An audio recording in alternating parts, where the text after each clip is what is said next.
Stewart. Many of you will probably know my dad, who currently drives a Porsche 911.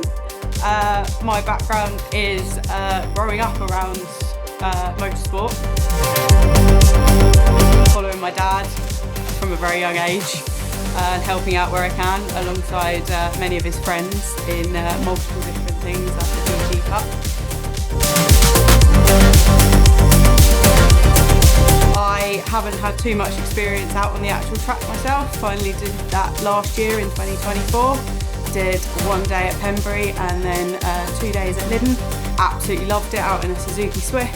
So we went with the project of bringing out the Talbot Sunbeam that my dad has had sitting around for many, many years.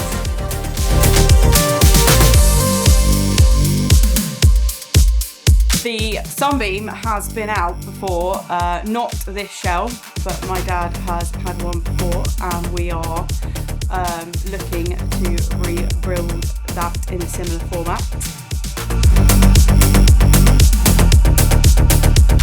So the Sunbeam has plenty of history with my dad. Out in the 90s, he did a lot with it. He's owned it since he was 18. It's a different shell because the one he had originally went rock, but we're going to be using a lot of the components that he ran back in the 90s.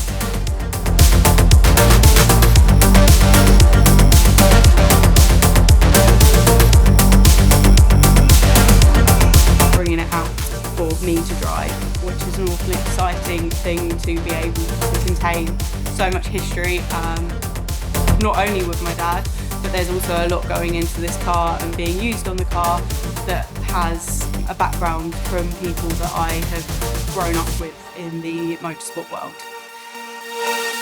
So the plan for the car for now is to bring it out with the original Pinto engine that my dad ran, and it will then be into the Super Retro.